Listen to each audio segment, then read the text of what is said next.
உறவுகள் அனைவருக்கும் அன்பான வணக்கங்கள். நடேசன் பொறுப்பில்லாமல் இருக்காரு அப்படின்னு சொல்லிட்டு வீட்டில் சேரனை தவிர மீதி இருக்க 3 பசங்களும், அதாவது சோழன், பாண்டி, பல்லவன் 3 பேருமே வந்துட்டு அவரை ஒரு அப்பான்னு கூட மரியாதை கொடுக்காம, அப்பான்னு வாயை திறந்து கூப்பிடாம அந்த ஆளு இந்த ஆளு யோ நடேசா இந்த மாதிரியெல்லாம் பேசிகிட்டு இருக்காங்க. ஆனால் நடேசன் கொஞ்சம் அப்படி இப்படி கொஞ்சம் பொறுப்பில்லாமல் இருக்கிற மாதிரி இருந்தாலும் கரெக்டான நேரத்தில் அவங்கவுங்க பசங்களுக்கு என்னென்ன பண்ணணும் அப்படிங்கிறத கரெக்டாக மைண்டில் வச்சுருக்காரு.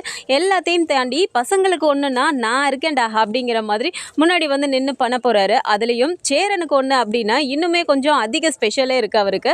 ஸோ அந்த மாதிரி ஒரு விஷயத்தை தான் பண்ண போகிறாரு. இங்கே கர்ப்பம் இல்லை அப்படிங்கிற விஷயம் அங்கே தெரிய வந்தாலும் இங்கே கஸ்தூரியும் ஒரு சைடு வந்துட்டு புலம்புறாங்க. இங்கே சேரனும் கார்த்திகாவும் பேசிக்கிறத பார்க்கும்போது கூட ஒரு மாதிரி கஷ்டமாக இருக்குது. என் பொண்ணு வாழ்க்கை இப்படி ஆயிடுச்சே அப்படின்ட்டு.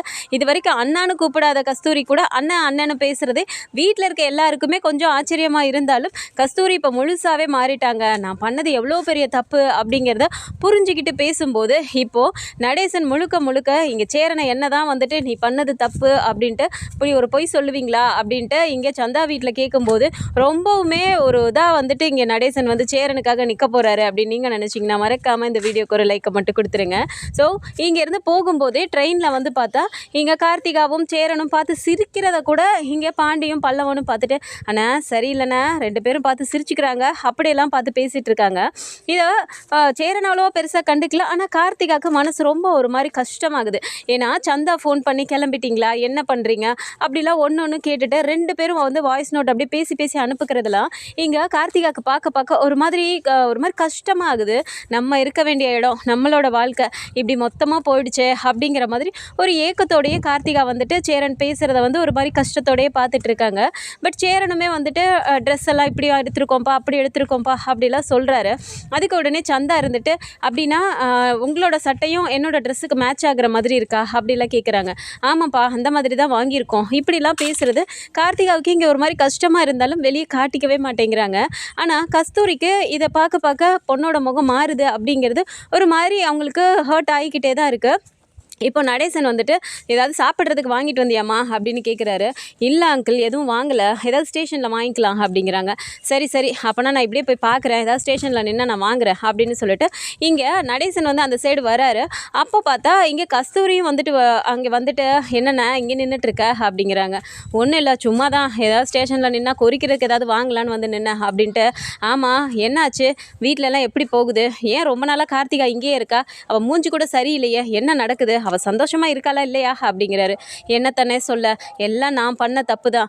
எங்கேயோ இருந்த மாப்பிள்ளை அப்படி இப்படின்னு சொல்லிட்டு ஆகா ஓஹோன்னு சொல்லி நானும் ஃபாரினில் இருக்கான் அப்படி இப்படின்னு ஒரு கல்யாணத்தையும் பண்ணி வச்சேன். ஆனால் இப்படி வாழாமல் வந்துட்டாளே என் பொண்ணு, அந்த வீட்டில் அவள் நிம்மதியாகவே இல்லைண்ணே, ஒழுங்காக அவள் வாழவே இல்லைண்ணே அந்த வீட்டில். இப்போது டைவர்ஸ் வரைக்கும் அப்ளை பண்ணிட்டு டைவர்ஸ்க்காக வெயிட் பண்ணிட்டு இருக்கிறானே, இந்த கொடுமையெல்லாம் பார்க்கணுன்னு என் தலையில் எழுதியிருக்கு, எல்லாம் நான் பண்ண தப்பு தான் அப்படிங்கிறாங்க. இப்போ புலம்பி என்ன பண்ணுறது, அன்னைக்கே சேரனுக்கு கல்யாணம் பண்ணி கொடுத்துருந்தா 2 பேரும் ஒன்று மண்ணுமா சந்தோஷமாக வாழ்ந்துருக்குங்கல்ல. நீ தான் பெரிய இந்த மாப்பிள்ளன்ட்டு போன, இப்போ பாரு அது வாழ்க்கை ஒரு சைடும், இவன் வாழ்க்கை பார்டரை தாண்டி போய்கிட்டு இருக்கு. எங்கேயாவது நீ அனுசரிச்சிருந்தீன்னா இப்படியெல்லாம் நடந்திருக்குமா அப்படின்னு நடேசன் சொல்கிறாரு. தப்பு தானே, எனக்கு இப்போ தானே புரியுது, பட்டதுக்கப்புறம் தான் திருந்தணும்னு இருந்திருக்கு போல். ஆனால் என் பொண்ணு தானே இதில் பாவம், அவங்க பாரு அவள் எப்படி உட்காந்துட்டு இருக்கான்னு அப்படிங்கிறாங்க.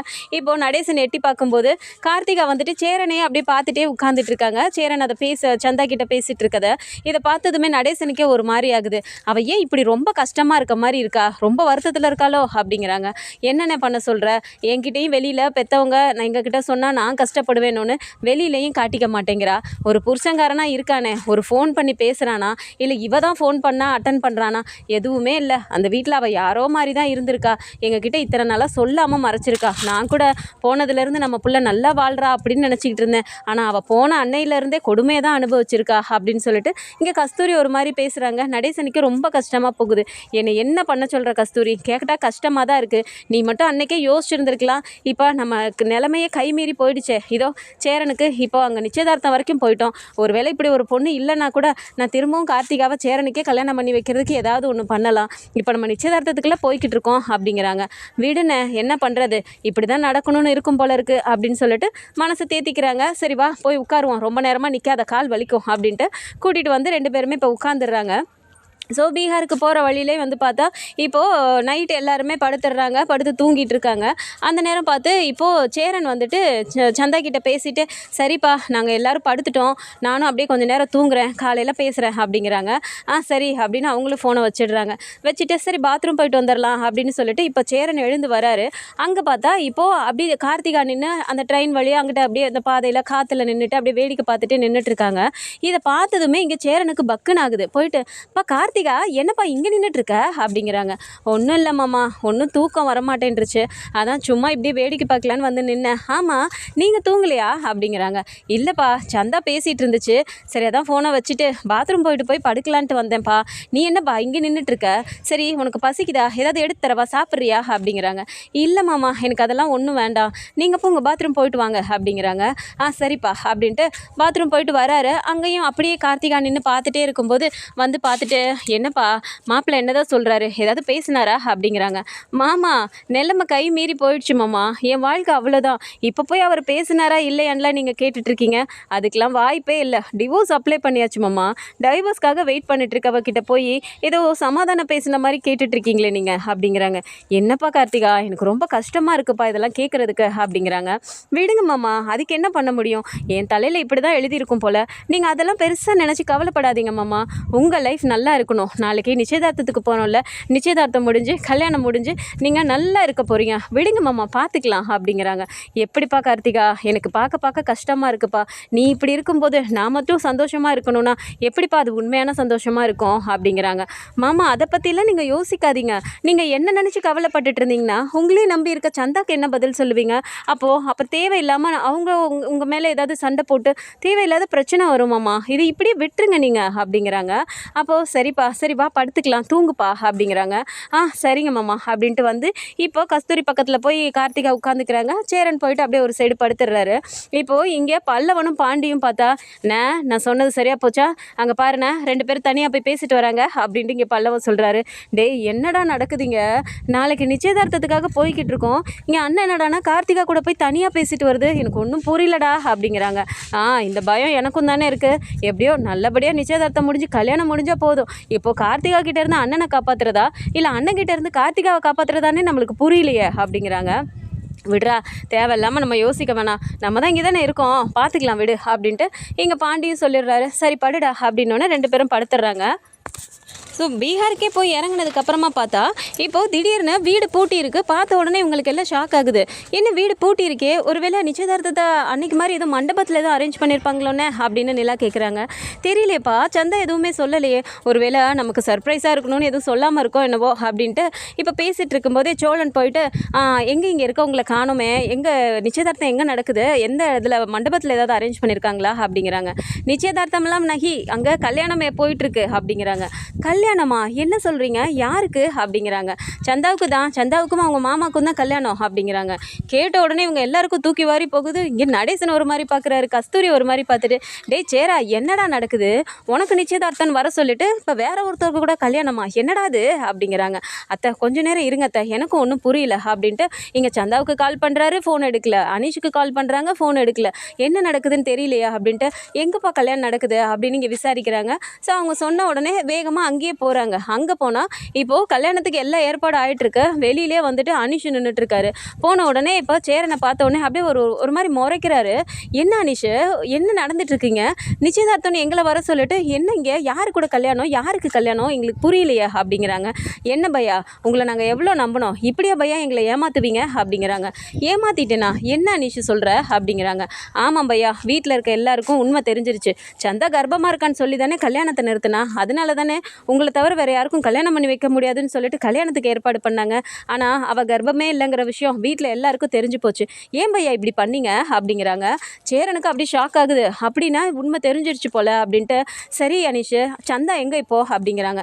இல்லை பையா என்னால் நினச்சா கூட இப்போ சந்தாவை வந்து நீங்கள் பார்க்குறதுக்கோ இல்லை உங்ககிட்ட பேச வைக்கிறதுக்கோ முடியாது. அப்பாவும் அம்மாவும் உங்கள் மேலே சரியான கோவத்தில் இருக்காங்க, மாமா வீட்டில் அதுக்கு மேலே கோவமாக இருக்காங்க, மாமா கூட தான் கல்யாண ஏற்பாடு நடந்துட்டுருக்கு அப்படிங்கிறாங்க.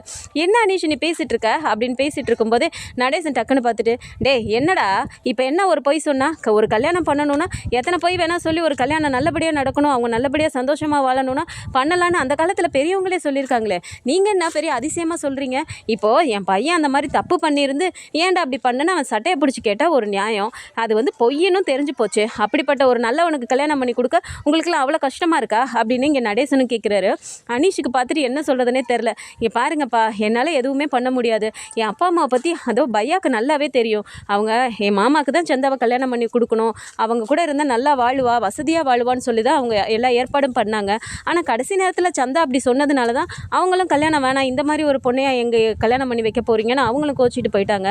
ஆனால் இப்போ அவள் தான் கர்ப்பம் இல்லைன்னு தெரிஞ்சு போச்சுல்ல, அதனால் கல்யாணத்துக்கு ஏற்பாடு பண்ணிட்டாங்க, நீங்கள் தயவு செஞ்சு கிளம்பிடுங்க பையா அப்படிங்கிறாங்க. சோழனுக்கு சம்மக்கம் வருது. என்ன அனீஷ் நினச்சிட்டு இருக்க, அங்கேருந்து நாங்கள் இவ்வளோ செலவு பண்ணிவிட்டு இவ்வளோலாம் வாங்கிட்டு நாங்கள் இவ்வளோ தூரம் வருவோம், நிச்சயதார்த்தம் நடக்கும்னு நீங்களே வர சொல்லிவிட்டு இப்போ இந்த மாதிரிலாம் சொல்லுவீங்களா? கிளம்பி போன ரொம்ப தான் சொல்லிட்டு இருக்க, எங்கே உங்கள் அப்பா அம்மா கூப்பிடுங்க நாங்கள் பேசுகிறோம் அப்படின்னு சொல்லிட்டு இங்கே வெளியில் நின்று இது பண்ணி பேசிகிட்டு இருக்கும்போதே இப்போது சந்தாவோட மாமாவோட ஆளுங்கள்லாம் பார்த்துட்டு அவங்கெல்லாம் போய் சொல்லிடுறாங்க. இப்போ அங்கேருந்து சந்தாவோட மாமாவால் எழுந்திருக்க முடியல, ஏன்னா மனவரையில் உட்காந்துருக்காரு, எந்திரிக்க கூடாதுன்னு சொல்லிடுறாங்க. அவங்க அப்பா வேகமாக வெளியே வராரு. வெளியில் வந்துட்டு இதுக்கு மேலே இங்கே நீங்கள் ஒரு நிமிஷம் கூட நிற்கக்கூடாது, எல்லாரும் கிளம்பி போங்க அப்படிங்கிறாங்க. இப்போ சேரன் பார்த்துட்டு, என்ன சார் இப்படி பேசுகிறீங்க, நான் என்ன தப்பு பண்ணேன் அப்படிங்கிறாங்க. என்ன தப்பு பண்ணியா? என் பொண்ணு மேலே அபாண்டமாக பழி சுமத்தி அவள் கல்யாணத்தை வந்துட்டு நீ ஏற்கனவே நிறுத்தி இப்போ நடக்கணும்னு நினச்சிட்டு இருக்கதையும் நீ நிறுத்தலான்னு தானே பார்த்துட்ருக்க அப்படிங்கிறாங்க. அப்போ நிலா போயிட்டு, இங்கே பாருங்கள், நீங்கள் ஆரம்பத்துலேருந்து தப்பாகவே புரிஞ்சிட்ருக்கீங்க, அவங்க 2 பேருக்கும் பிடிச்சிருக்கு, அவங்க 2 பேரும் கல்யாணம் பண்ணால் சந்தோஷமாக இருப்பாங்கன்னு சந்தா தானே இந்த பொய்யை சொன்னாங்க, அண்ணன் என்ன பண்ணாங்க, எதுக்கு இப்போ நீங்கள் அண்ணனை திட்டிகிட்டு இருக்கீங்க அப்படிங்கிறாங்க. சந்தா சொன்னாலோ இல்லை இவன் சொன்னானோ, சந்தா சொன்னதுக்கு இவனும் ஆமான்னு தானே தலையாட்டினா, அப்போ 2 பேரும் சேர்ந்து தானே பொய் சொல்லியிருக்காங்க. இங்கே பாருங்கள், உங்ககிட்ட எல்லாம் பேசுறது கூட எனக்கு பிடிக்கல, என் பொண்ணு இது வரைக்கும் என்கிட்ட பொய்யே சொன்னதில்லை, ஆனால் இந்த அளவுக்கு பொய் சொல்கிற வரைக்கும் இவன் தான் என் பொண்ணை மயக்கி வச்சுருக்கான், இதுக்கு மேலே பேசுகிறதுக்கு ஒன்றுமே கிடையாது, நீங்கள் வேறவங்க நாங்கள் வேறவங்க, எங்களோட கலாச்சாரத்துக்கும் உங்கள் கலாச்சாரத்துக்கும் ஒத்தே வராது, நீங்கள் அங்கே நிற்கவே கூடாது, கிளம்பி போங்க அப்படின்றாரு. இப்போ அவர் தமிழ் ஓரளவு நல்லாவே பேசுகிறாரு. அப்படிங்கும்போது நடேசன் வேகமாக போய் பேசுகிறாரு. யோ என்ன நீ தான் பொண்ணோட அப்பாவா அப்படிங்கிறாங்க. நீ யாரியா அப்படிங்கிறாங்க. நான் மாப்பிள்ளையோட அப்பா. என்ன ரொம்ப அவ்வளோ அசால்ட்டாக பேசிகிட்டு இருக்க, என் பையனை பார்த்தா உனக்கு எப்படி தெரியுது, என் பையனுக்கு உன் பொண்ணை விட்டா வேறு பொண்ணே கிடைக்காதுன்னு நினச்சிட்டு இருக்கியா அப்படின்னு நீங்கள் நடேசன் பேசின உடனே சேரனுக்கே பக்குன்னு ஆகுது. ஐயோ இவர் என்ன கல்யாணத்தை நிறுத்தி விட்டுருவார் போல இருக்கே அப்படின்ட்டு பார்த்துட்டு, பாப்பா நீங்கள் கொஞ்சம் அமைதியாக இருங்களேன்ப்பா அப்படிங்கிறாங்க. நீ சும்மா இருடா சேரா, என்னமோ பெரிய இந்த ஆளு தான் பெரிய பொண்ணு வச்சிருக்க மாதிரி ஊர் உலகத்தில் உனக்கு பொண்ணே கிடைக்காதுங்கிற மாதிரிலாம் பேசிகிட்டு இருக்காரு, என் பையனை பற்றி உனக்கு என்னையா தெரியும், ஊருக்குள்ளே வந்து விசாரிச்சு பாரு, என் பையன் சொக்க தங்கம், அவனை ஆரம்பத்தில் யார் யாரெல்லாம் உதாசீனப்படுத்துறீங்களோ அதுக்கப்புறம் தான் அவனோட அருமை தெரிஞ்சு எல்லாரும் வருத்தப்படுவீங்க அப்படின்னு சொன்ன உடனே கஸ்தூரியோட முகமே ஒரு மாதிரி மாறி போயிடுது. இதை இங்கே நிலாவும் பார்க்குறாங்க, கார்த்திகாவும் பார்க்குறாங்க. கஸ்தூரிக்கு அப்படியே ஒரு மாதிரி ஆகுது. அப்படியே ஒரு மாதிரி நிற்கும்போது டக்குன்னு சேரனை பார்த்துட்டு, பா ஏன்பா இப்போ இதெல்லாம் பேசிகிட்டு இருக்கீங்க அப்படிங்கிறாங்க. நீ சும்மா இருடா, என்ன நினச்சிட்டு இருக்காரு இவர், என்னமோ பெருசாக உலகத்தில் இருக்க பொண்ணாக வச்சிருக்க மாதிரி என்னமோ பெருசாக பேசிகிட்டு இருக்காரு, அப்படி என்னடா நீ தப்பு பண்ணிட்ட, ஒரு பொய் தானே சொன்னீங்க, அந்த பொய்யை அவர் கண்டுபிடிச்சிட்டாராம், அதனால இப்போ திரும்பவும் பண்ணுறாராம். அவருக்கே அவர் பொண்ணு மேலே அக்கறை இல்லை, எக்கெட கெட்டு போட்டோம், வாடா நம்ம போகலாம் அப்படிங்கிறாரு. சோழன் அப்படியே பார்த்துட்டு, இங்கே பாருங்களா, இதுக்கு தான் இந்த ஆளை கூட்டிகிட்டு வர வேணான்னு சொன்னேன், பாத்தியா இப்போ வந்துட்டு நல்லது நடத்தி வைப்பாருன்னு பார்த்தா இப்போ கல்யாணத்தை கெடுத்து விடுற மாதிரி பேசிகிட்டு இருக்காரு இந்த ஆள் அப்படிங்கிறாங்க. சும்மா நிறுத்துடா, என்னப்பா கல்யாணத்தை நிறுத்தின மாதிரி பேசினேன், அந்த ஆள் என்னமோ ரொம்ப பெகு பண்ணிகிட்டு இருக்காரு, நம்ம என்னமோ போய் வழிய போய் உழுவ சொல்கிறியா, என் சேரனுக்கு வேறு பொண்ணே கிடைக்காதா அப்படிங்கிறாங்க. நல்லா பார்ப்பீங்களே பொண்ணு, எத்தனை வாட்டி பொண்ணு பார்த்து இதாகி போச்சு, சரி இதுலையாவது கல்யாணம் பண்ணி வச்சிடலாம், அண்ணனுக்கு பிடிச்சிருக்குன்னு தானே நாங்கள் எல்லாம் பண்ணிகிட்ருக்கோம், நீங்கள் ஒன்றும் பண்ணலன்னா கூட பரவாயில்ல, கெடுத்து விடாமல் இருந்தால் போதும் அப்படிங்கிறாங்க. யாருடா இப்போ கெடுத்து விட பார்க்குறா, எனக்கும் சேர மேலே அக்கறை இருக்குது, இங்கே பாருடா சேரா, நீ இப்போ ஊன்னு ஒரு வார்த்தை சொல்லு, இப்போ இந்த இடத்துல உனக்கு நான் கல்யாணம் பண்ணி வைக்கிறேன் அப்படிங்கிறாங்க. நீலா பார்த்துட்டு புரியவே இல்லை, அங்கிள் என்ன பேசுகிறீங்க, இந்த இடத்துல கல்யாணம் பண்ணி வைக்கிறேன்னா அவங்க தான் ஒத்துக்க மாட்டேங்கிறாங்களே, அவங்க இப்படி பிரச்சனை பண்ணிட்டு இருக்கும்போது என்ன அவங்கக்கிட்ட சண்டை போட்டு பண்ண போகிறீங்களா, அவங்க துப்பாக்கிலாம் வச்சுருப்பாங்க அங்கிள் அப்படிங்கிறாங்க. ஐயய்ய நீ என்னம்மா, அவங்ககிட்ட யார் போய் பொண்ணு கேட்க போகிறேன்னு சொன்னான், அவன் துப்பாக்கி வச்சுருக்கட்டும் இல்லை AK-47 வச்சுருக்கட்டும், அதை பற்றி எனக்கு கவலை இல்லை, நான் அந்த பீகார் பொண்ணு சொல்லலை, இந்த இருக்கிறல ஏன் மருமக இவளை இந்த நிமிஷத்துல நான் சேரனுக்கு கல்யாணம் பண்ணி வைக்கவா பார்க்குறியா அப்படின்ட்டு, கஸ்தூரி உனக்கு இதில் சம்மதம் தானே அப்படிங்கிறாங்க. கஸ்தூரிக்கு அப்படியே ஒரு மாதிரி ஷாக் ஆகுது. அண்ணா என்னென்ன பேசிகிட்டு இருக்க அப்படிங்கிறாங்க. என்ன பேசிகிட்டு இருக்கேன்னா புரியலையா உனக்கு, ட்ரெயினில் எவ்வளோ நேரம் வருத்தப்பட்டு தானே பேசிகிட்டு வந்த, கார்த்திகா வாழ்க்கை இப்படி ஆயிடுச்சு, சேரனை விட்டுட்டேனே, சேர மாதிரி ஒரு பையன் கிடப்பானான்னு நீ தானே புலம்பிட்டு வந்த, அப்புறம் என்ன உனக்கு விருப்பம் எல்லாமே அதெல்லாம் சொன்னேன், சேரனுக்கு கார்த்திகாவை கல்யாணம் பண்ணி வைப்பியா மாட்டியா அப்படிங்கிறாங்க. என்னென்ன இப்படி கேட்டுட்ட, அப்படி ஒரு பாக்கி எனக்கு கிடச்சா நான் வேணான்னு சொல்லுவேன் நானே அப்படின்னு இங்கே கஸ்தூரியும் சொன்ன உடனே அப்புறம் என்ன இந்த நிமிஷமே இப்போ நான் கல்யாணம் பண்ணி வைக்கிறேன் பார்க்குறியா அப்படின்னு சொல்லிட்டு அப்படியே ஒரு மாதிரி சேலஞ்ச் பண்ணி பேசுகிறாரு. சந்தாவோட அப்பாவுக்கு ஒரு மாதிரி ஆகுது. யோ நானே இந்த பையனை வேணான்னு சொல்லிட்டேன், என் பொண்ணை தர முடியாதுன்னு சொல்லிட்டேன், நீ யாரை கல்யாணம் பண்ணி வச்சா எனக்கு என்ன, முதல்ல இங்கேருந்து கிளம்புங்க அப்படின்னு சொல்லிட்டு இங்கே சந்தாவோட அப்பாவும் ஒரு மாதிரி பேசிடுறாரு. நடேசனுக்கு அப்படியே ரோசம் தாங்க முடியல. டேய் சேரா எங்கடா நம்ம கொண்டு வந்த பையி அப்படிங்கிறாங்க. பா என்னப்பா பண்ணுறீங்க, எதுக்குப்பா இப்போ பையெல்லாம் கேட்குறீங்க அப்படிங்கிறாங்க. ஒரு நிமிஷம் இருடா அப்படின்னு வேகமாக போய் அதில் இருக்க தட்டு பழமெல்லாம் எடுத்து வச்சுட்டு இங்கே வா கஸ்தூரி இதை பிடி, இப்போ இந்த நிமிஷம் சொல்கிறேன், சேரனுக்கு கார்த்திகாவை நான் கல்யாணம் பண்ணி வைக்கிறேன், இதுக்கு நீ உனக்கு சம்மதான அந்த தட்டை வாங்கு அப்படிங்கிறாங்க. நிலாவுக்கு சோழனுக்குன்னா ஒன்றுமே புரியல. பாண்டியா பார்த்துட்டு என்னடா பண்ணிட்டு இருக்காரு இந்த ஆள், நம்ம நினச்சது பயந்ததெல்லாம் நடந்துரும் போல இருக்கே அப்படிங்கிறாங்க. பல்லவனும் பார்த்துட்டு ஆனால் என்னென்ன இந்த ஆளுக்கு பைத்தியம் பிடிச்சிருச்சா, கார்த்திகாவுக்கு தான் ஏற்கனவே கல்யாணம் ஆயிடுச்சு, அப்புறம் கல்யாணம் ஆனவங்களை பிடிச்சி அண்ணனுக்கு கல்யாணம் பண்ணி வைக்கிறேன்னு சொல்கிறாரு, என்னண்ணா இந்த ஆளுக்கு குடிச்சு மண்டை மூலையெல்லாம் குழம்பி போயிடுச்சா அப்படிங்கிறாங்க. என்னடா எனக்கும் ஒன்றும் புரியலடா, அவங்களே அமைதியாக இருக்காங்க, நம்ம எதுக்கு பிரச்சனை பண்ணிட்டோம், அமைதியாரு அப்படிங்கிறாரு பாண்டியும். நிலா பார்த்துட்டு அங்கிள் இதெல்லாம் அவசரமாக பண்ணுற விஷயமே இல்லை, இதை பற்றி கார்த்திகா கிட்ட முதல்ல நீங்கள் பேசுனீங்களா அப்படிங்கிறாங்க. கார்த்திகா அப்படியே ஒரு மாதிரி ஷாக்கில் நின்றுட்டு இருக்கும்போது கார்த்திகா என்ன அமைதியாகவே இருக்கீங்க, ஏதாவது பேசுங்க அப்படிங்கிறாங்க. இல்லை நிலா இதில் நான் பேசுகிறதுக்கு எதுவுமே இல்லை, என் அம்மா பார்த்து என் மாமா பார்த்து என்ன முடிவெடுத்தாலும் எனக்கு அதில் சம்மதம் தான் அப்படின்னு இங்கே கார்த்திகாவும் சொன்ன உடனே எல்லாருக்குமே அப்படியே ஒரு மாதிரி ஆயிடுது. பல்லம் அப்படியே பார்த்துட்டு அண்ணா நான் சொன்னேன்லண்ணா கரெக்டாக ஆகிப்போச்சா, கார்த்திகா அன்றைக்கி நைட்டில் வந்து அண்ணன்கிட்ட பேசிகிட்டு இருந்துச்சு, இப்போ ட்ரெயினில் வரும்போதும் பேசிகிட்டே இருந்தாங்க, அண்ணன் சந்தாக்கா கிட்ட பேசும்போது கார்த்திகாக்கா மூஞ்சி எப்படி போச்சுன்னு பார்த்தில்ல, இப்போ பார்த்தியா நான் சொன்ன மாதிரி நடந்துருச்சு அப்படிங்கிறாங்க. டேய் அது என்னமோ உண்மைதான்டா அப்படின்னு பாண்டி சொல்லிட்டு இருக்காரு. ஸோ நடேசன் இங்கே உறுதியாக கார்த்திகாவுக்கு டைவர்ஸ் கிடச்ச அடுத்த வாரத்திலேயே நம்ம வர முகூர்த்தத்திலேயே சேரனுக்கும் கார்த்திகாவுக்கும் கல்யாணத்தை பண்ணி வைக்கிறோம், இவன பெரிய அதிசய பொண்ணு வச்சுருக்கான், வாங்கடா போகலாம் அப்படின்னு சொல்லிட்டு அங்கேருந்து கூட்டிகிட்டு வந்துட்டு இப்போ சேரனுக்கும் கார்த்திகாவுக்கும் கல்யாணம் பண்ணி வைப்பாங்க. இந்த மாதிரியான கதைக்களம் வந்தால் நல்லாயிருக்கும்னு நினச்சிங்கன்னா மறக்காமல் நம்மளோட சேனலை சப்ஸ்கிரைப் பண்ணிக்கோங்க. அண்ட் வீடியோ பிடிச்சிருக்கு அப்படின்னா சின்னதை லைக்கை மட்டும் கொடுத்துருங்க. தேங்க்ஸ் ஃபார் வாட்சிங்.